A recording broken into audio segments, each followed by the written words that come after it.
I mean, quite frankly speaking, it's not only a legacy of failure, it's a legacy of blood, and unnecessarily spilled blood at that. As you were kind of alluding to in your final question to the general, it wasn't a war that Britain had to get involved in, or even America or anyone else for that matter. We could say what we like about Saddam Hussein being brutal and so on and so forth, but the reality is, even the Iraqi people who lived under him, not long after the invasion, not long after his execution even, had started to reminisce about the good old days. And that's still currently the case now. So what happened to all of these promises made by Bush, by Blair, and, just a couple of days before the invasion, George Bush issued an ultimatum saying that Saddam and his sons had to leave Iraq, and don't worry, we're going to come in, we're going to dismantle this operation of terror, and then we're going to install freedom and prosperity for the Iraqi people. We're going to look after you guys. What later transpired was, as we all know now, there was no apparatus of terror. Not until after the invasion. Then Al-Qaeda in Iraq became a thing. Then the so-called Islamic State became a thing. They morphed out of the Al-Qaeda in Iraq. In terms of freedom, what freedom do the Iraqis have today? They don't have any freedom. The last elections drew a turnout of about 36%, which was then revised to 43% by the Iraqi Electoral Commission, which is widely seen as corrupt along with every other institution of the Iraqi state. And so no one really believes the figures that they're putting out anyway. So the reality could be there could be even less than that.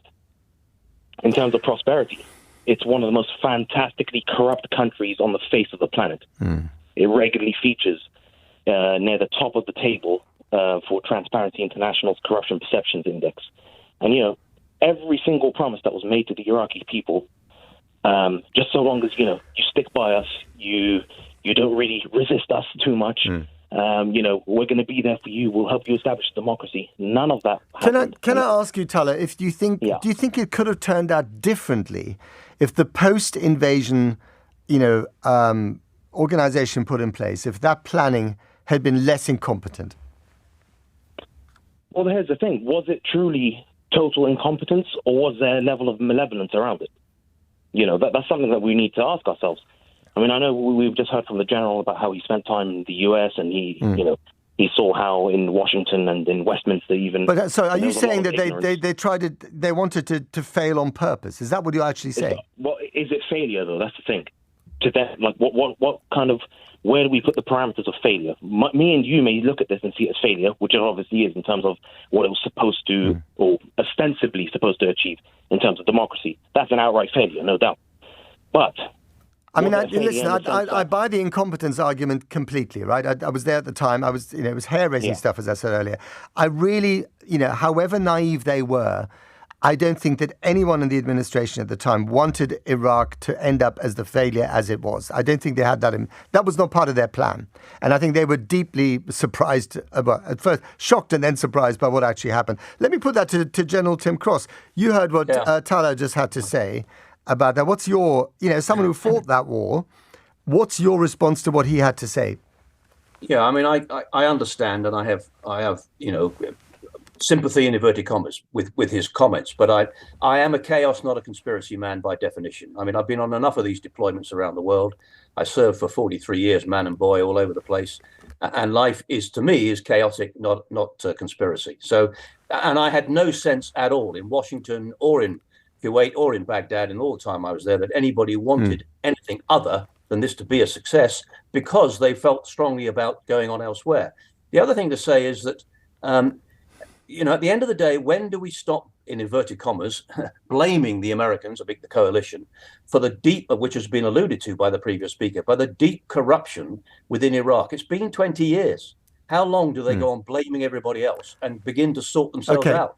Tim, let's put that question to Tallha, because then we've got to wrap it up here in this segment. Tallha, what's your response to that? My response to that is, these are the people that you brought in on the backs of your tanks, General. And I say that with all due respect, in the sense that if you did not empower these people, the current coterie of Iraqi politicians, they would not be empowered today to wreak the havoc that they are doing now. And they are hand in glove with another so-called adversary, Iran. So how could your strategy be to, yes, we want to move on, bring democracy to Iran and so on, when Iran is now the key principal power player in Iraq over the United States, over the Western coalition. Okay. That is what I would put to you, sir. Tallha, one final question to you, and it's got to be a really short answer. Do you believe that Iraq would be better off now under Saddam Hussein than it is under the current government? Yes or no? Undoubtedly, yes. Better off under Saddam Hussein? Iraq would be as horrible as he was, and my family left Iraq because of that man. As horrible as he was, as violent as he was, as brutal as he was, we now have 1,000 Saddam Husseins, as someone else said to the BBC about 10 years ago now. Okay. Dr. Tallha Abdulrazaq,